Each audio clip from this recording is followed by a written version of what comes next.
আড়িয়াল খাঁ নদের ভাঙনে বিলীন হচ্ছে ফরিদপুরের সদরপুর উপজেলার চরবলাশিয়া এলাকার জনপদ। এরই মধ্যে নদীতে ভেসে গেছে শত একর জমি। এখন ভাঙনের মুখে রয়েছে কয়েকশো বাড়িঘর, গাছপালা এবং ফসলি জমি। এসব সহায় সম্পদ রক্ষায় ভাঙন রোধে কার্যকর ব্যবস্থা নেওয়ার দাবি স্থানীয়দের। মনিরুল ইসলাম টিটুর পাঠানো তথ্য ছবিতে প্রতিবেদন। গত ২ মাস ধরে ভাঙছে আড়িয়াল খাঁ নদ। এরই মধ্যে বিলীন হয়ে গেছে ফরিদপুরের সদরপুর উপজেলার প্রায় ১ কিলোমিটার এলাকা। ফসলি জমি, গাছপালা ও বাড়িঘর একে একে ভেসে গেছে পানিতে।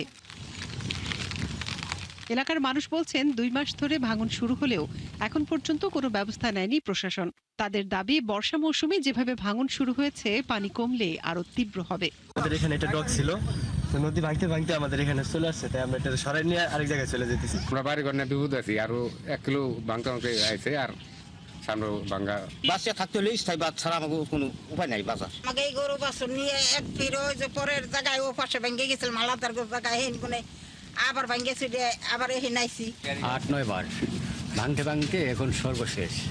এলাকাবাসী আরো জানান, ভাঙনের ঝুঁকিতে রয়েছে কয়েকশো বাড়িঘর, স্কুল সহ বিভিন্ন স্থাপনা।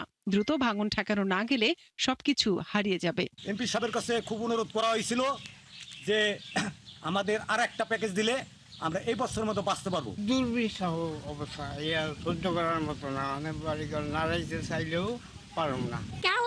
যা করে তাই হবে, আর করবার কোনো ক্ষমতা নাই আমাকে। ভাঙনের কথা স্বীকার করে সদরপুর উপজেলা নির্বাহী কর্মকর্তা জানান, এ বিষয়ে ঊর্ধ্বতন কর্তৃপক্ষকে চিঠি দেওয়া হয়েছে। একই সাথে শুকনো মৌসুমে স্থায়ী বাঁধ নির্মাণের ব্যবস্থা নেওয়ার বিষয়েও পরিকল্পনা রয়েছে। পানি উন্নয়ন বোর্ডের সাথে আমাদের নিয়মিত যোগাযোগ হয়েছে। তারা ইতিমধ্যে জিও ব্যাগ ফেলে কিছুটা প্রতিহত করার চেষ্টা করেছে। আমরা আশা করি যে যতদূর সম্ভব ভাঙনটা আমরা এবারের মতো প্রতিহত করতে সক্ষম হব। গত কয়েক বছরে আড়িয়াল খাঁ নদের ভাঙনে সদরপুর উপজেলার শয়তানখালী, চর বলাশিয়া, চর মানায়ের, চর হরিরামপুরের হাজারো মানুষ নিঃস্ব হয়েছে। মনিরা কাজুরি, ৭১।